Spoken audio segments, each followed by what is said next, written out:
Hello there, welcome back to The Hollow Voice. I'd always known that my great-grandma was an orphan, but in late October of last year, she decided to tell me the truth about what happened to her family. We were visiting her for her birthday. It was a tradition in our household, a road trip we knew in the back of our minds we'd take only a few more times. She was turning 98, so that was just the cold, hard truth of the matter. In my childhood, the journey to central Iowa had been a fun and light-hearted affair. But now my brother and parents could only maintain strained politeness as we met up and hit the road together. Each of us knew that this trip might be our last. For several hours, we drove through vast open farm fields that stretched from horizon to horizon. My great-grandma's house was down a narrow dirt road off a wide dirt road off a gravel tractor lane. As a city boy, it was, more or less, the most remote possible dwelling I could imagine. She was born there, had lived her entire life there, and would soon, well.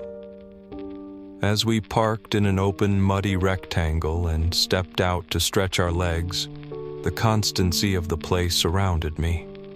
Every single year of my life, this house and its land had been exactly the same. The sky was open blue. The earth was a sea of waving gold, and the wind was a smooth river of cool warmth. There was never anything to mar those three pillars of sensory experience, except the house, the barn, a defunct old tractor, and the bell. The bell was a simple thing raised high on an old metal crook. It sat out in the fields about a quarter mile from the house, serving as a measure of the wind. If a storm was coming, the bell was supposed to ring, a necessary precaution in tornado country. The only problem was, the bell and its crook had rusted over long ago. Every time I got out of the family van from age 5 to age 26, I glanced that direction and felt a sense of unease as my gaze fell upon that decayed artifact. This time, at age 27, I looked over and saw that the bell had been scraped and polished clean of rust. It glinted in the sunlight, practically daring me to look at it. I followed my family inside while struggling with a feeling of dread that I couldn't articulate. Who had cleaned the bell? And why? I tried to stop thinking about it as we gathered in the kitchen and said our hellos. My great-grandma was making tea and shooed off our attempts to help. She was a frail woman for whom movement was difficult, but she'd never let that stop her. "The Wi-Fi password is on a note in the living room," she told us with unquestionable authority. "Go stare at your phones and the tea will be ready in a moment." My brother and I did as we were told, but my parents turned on the television instead of looking at their phones. For a few minutes, we stayed in our separate worlds, only returning to the present when my great-grandma brought in the tea. And we had a nice time. That night, when everyone else was long asleep, I happened to open my eyes and see a glow under the door of the guest room I shared with my brother. My parents were in a different room and would not see the same light, so it was up to me to investigate. Quietly, so as not to wake him, I crept out and down, finding my great-grandma still awake. She sat in her big jade leather chair, her gaze on the television. She asked me without looking my way, "You don't fall for this stuff, do you?" "What? Like ads?" She pointed her thin little arm at the nearby couch. "Sit." I sat. "I'm going to tell you a family secret," she said softly, finally looking my direction. "It's for you, and possibly for your brother, but not your parents." Do you understand?" I didn't, not fully, but I nodded. "You know I was an orphan for a time. Born in this house, lived with my family, but then raised by an uncle after it happened." She didn't wait for my nod. "I was 10 years old that night. It was my birthday. My mother had gotten me a small cake about the size of your fist. I looked forward to that cake every year, since we didn't exactly have sweets bounding about back then. It was 11 cents, so rather expensive, but my mother got one for every one of us on our birthdays, no matter what she had to scrimp or save. All year long, I saw Mary get her cake in January, Arthur get his cake in March, Eleanor in June, Clarence in July, then Ruth a week after Clarence.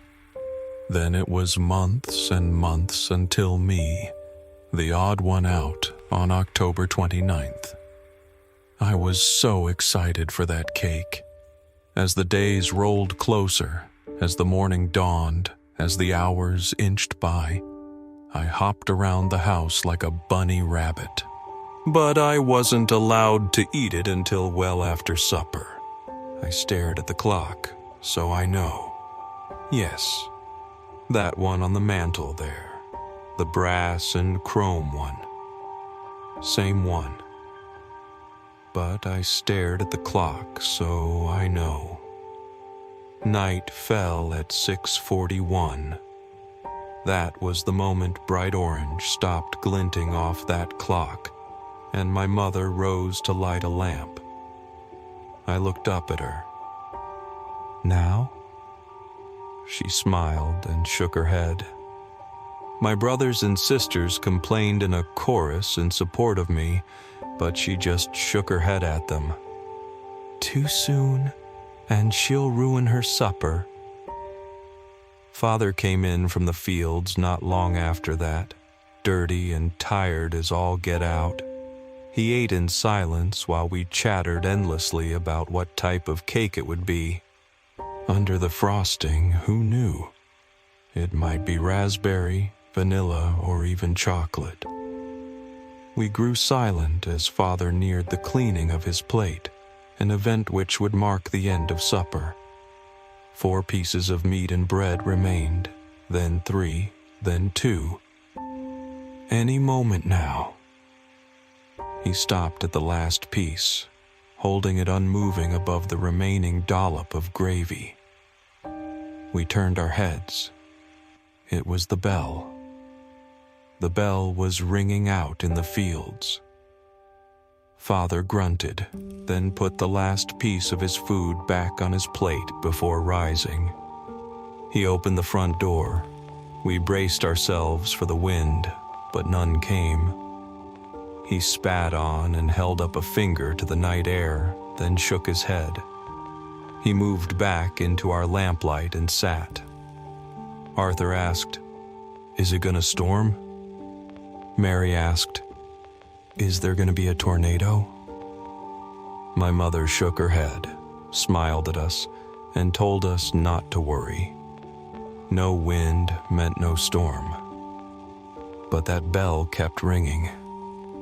My father dipped his last piece of food in the gravy and prepared to eat it despite the constantly ringing bell, but then sighed and put it back down. He motioned to Clarence. Clarence was the oldest, so he understood. He was nearly a man himself, and tying the bell would be no problem. He grabbed a candle, protected the flame with his hand, and headed out the open front door. My brothers and sisters and I piled up to the window. Opening it, we found nothing but absolutely still, chilly air. We watched his little spot of light move out around the house and into the fields in the direction of the bell. The clanging metallic sound stopped, finally, and the candle's little flame hovered next to it for a solid minute.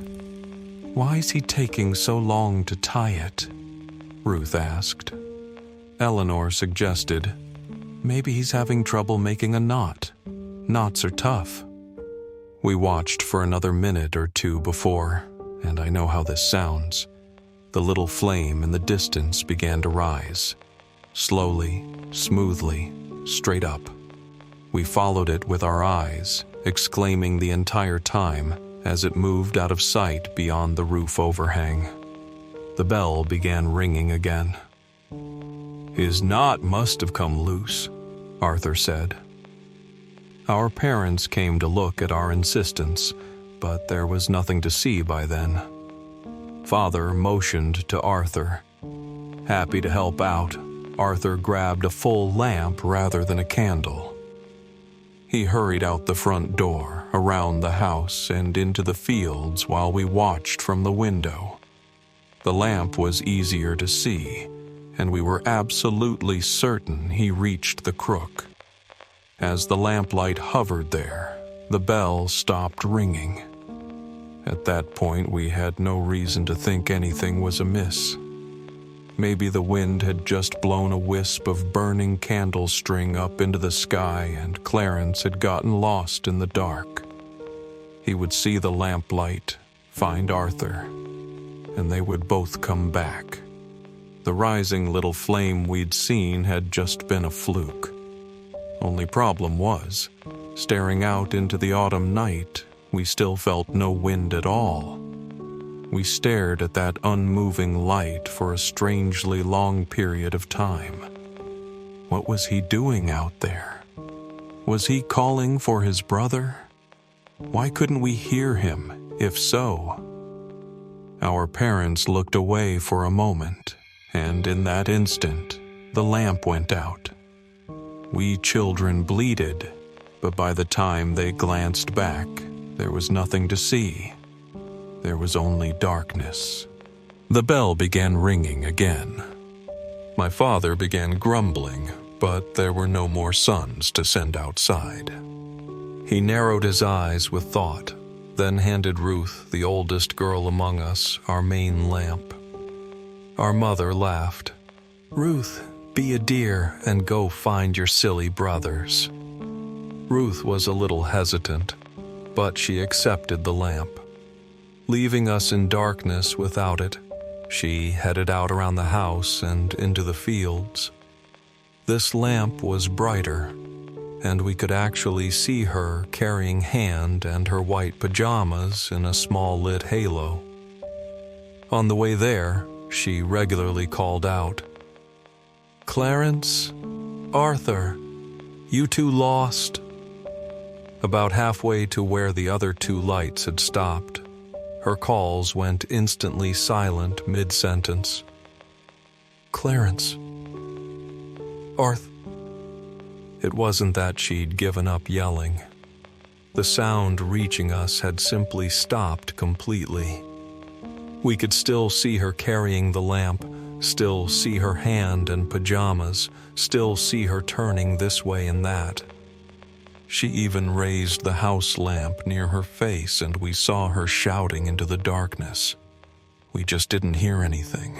Nothing except that constantly clanging bell, growing faster in pace and louder in urgency. Mary, Eleanor, and I looked up at our parents with fearful gazes. My father shook his head, speaking for the first time that night. "So there's wind out there after all. The air is like a river inside an ocean. It's moving fast out there, carrying her voice away, but we can't feel it here." My mother seemed worried, but she nodded and accepted that. We saw her accepting it, so we gulped and believed it too. We all glued our eyes to that open window. Ruth reached the bell, and, in that stronger light, it entered our view unmoving at the exact same time we heard it stop ringing. Ruth looked this way and that, clearly concerned. She seemed to silently yell a time or two before moving closer to the motionless bell. A half-tied rope hung from the crook, an indication that someone had attempted to tie it, but we couldn't see Clarence or Arthur anywhere near her. She put the lamp down on the ground to free her hands for tying the rope the rest of the way, but that mostly hid the light among the low-lying, recently harvested stalks. We waited, breaths held.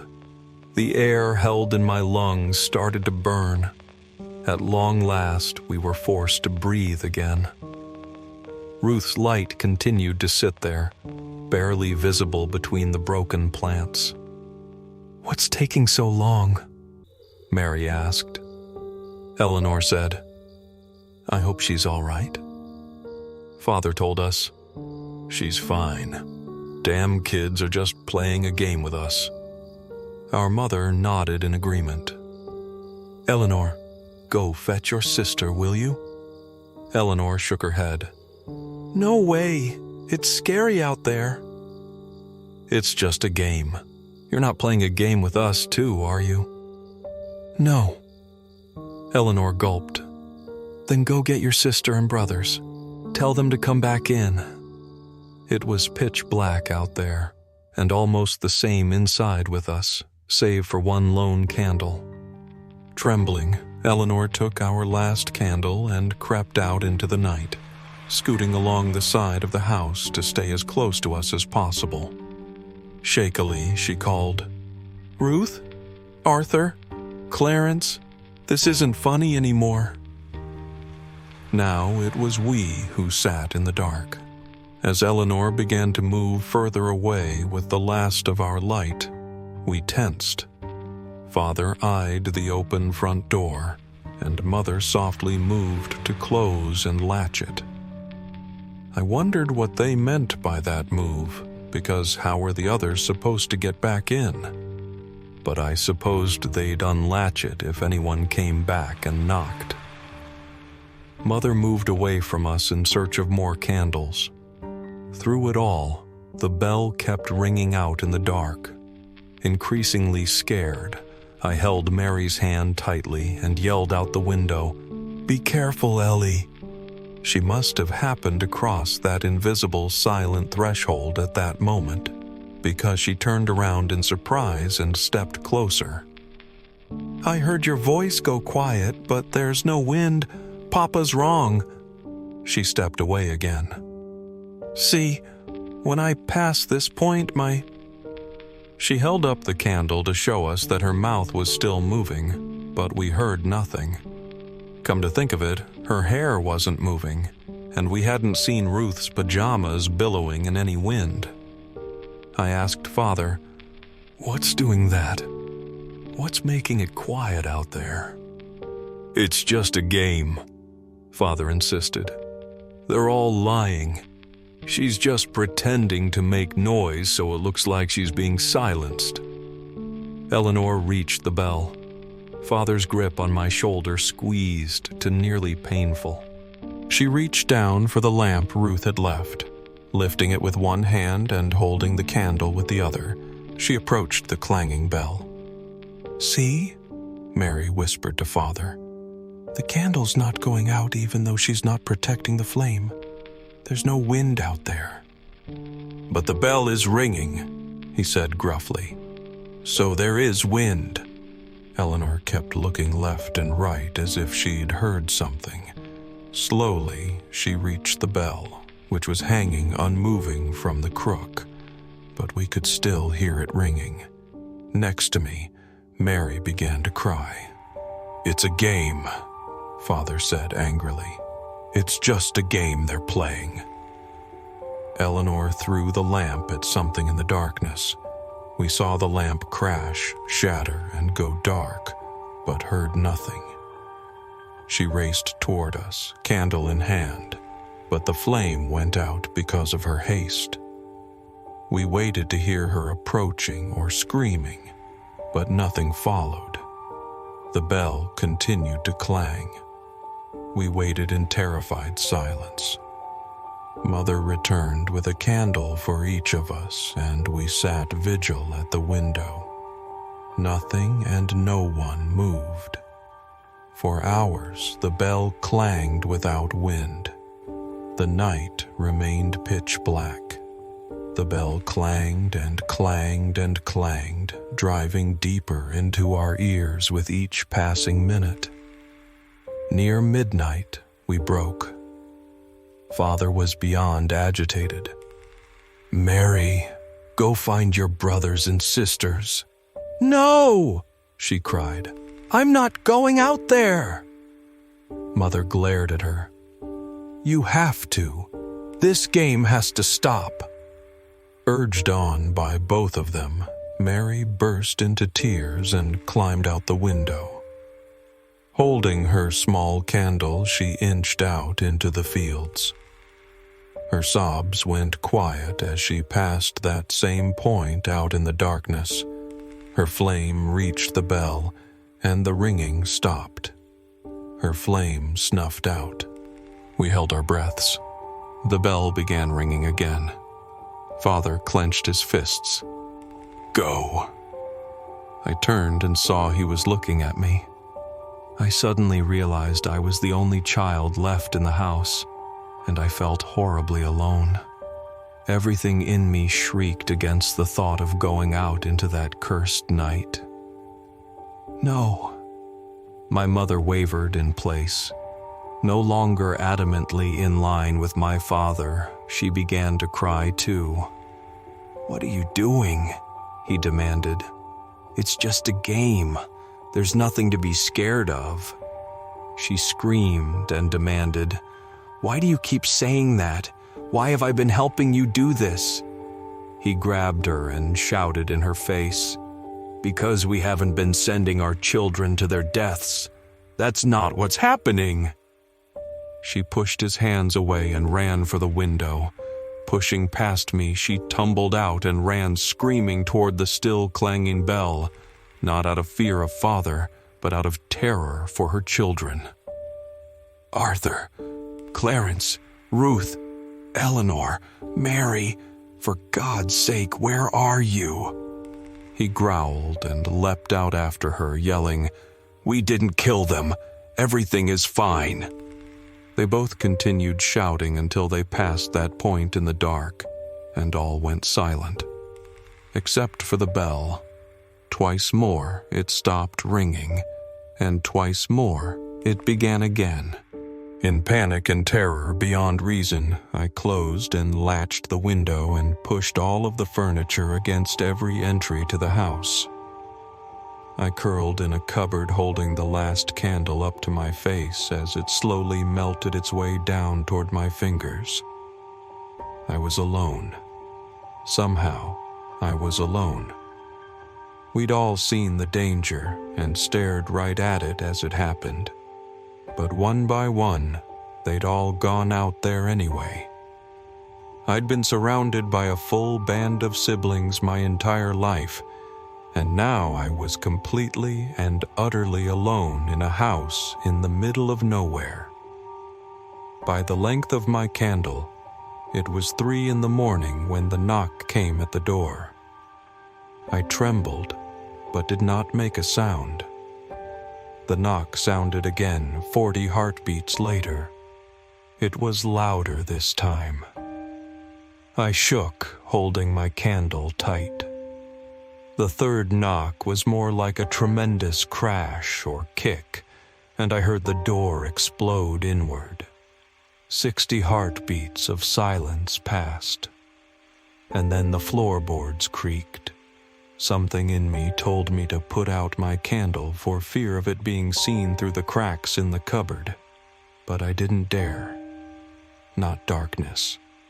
I couldn't handle darkness. I would scream if I did, so I kept it lit. Slow, quiet steps moved through the house. Whoever it was seemed to be pausing and listening at times. At others, they would rush forward to a random spot in a sudden frenzy and then stop abruptly. 400 heartbeats after that, the bell began ringing again. But this time, it rang from inside the house. It rang from the kitchen. It rang from near the bed. It rang outside my cupboard. Clang, 10 feet away, clang, 5 feet away, clang, right up against the cupboard door. And then it opened.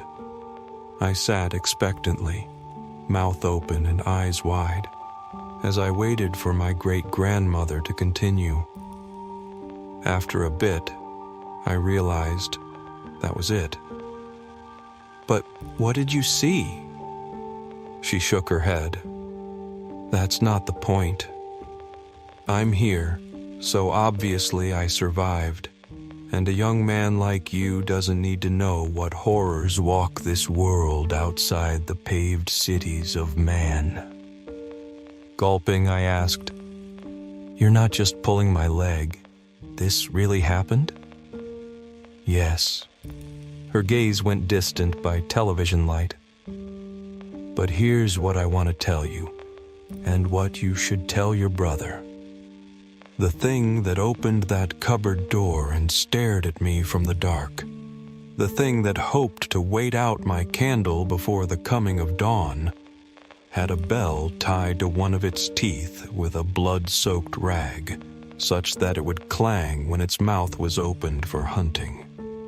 Somehow, some way, some heroic poor soul managed to tie a warning bell to that thing before they died. We heard that warning bell all night long, and yet my entire family walked out there one by one. We didn't listen because we didn't want to listen. My father knew what he was doing halfway through, but he didn't want to accept what he'd already done, so he did even worse to continue living the lie." I narrowed my eyes. "What are you saying?" She grabbed my hand briefly. "Fear will tell you to put your candle out, but your head will tell you to keep it lit. Don't give in to fear. You keep it lit, you'll get through this." Turning my head, I became aware of a sound in the distance. Is that the bell?" I was so caught up I didn't notice. "How long has that been ringing?" She just clenched her fist and turned back to the television. What did you think of this story? If it touched you in any way, please support it with like, subscribe, and share to your friends. Thank you for being here. May peace and good fortune always be with you.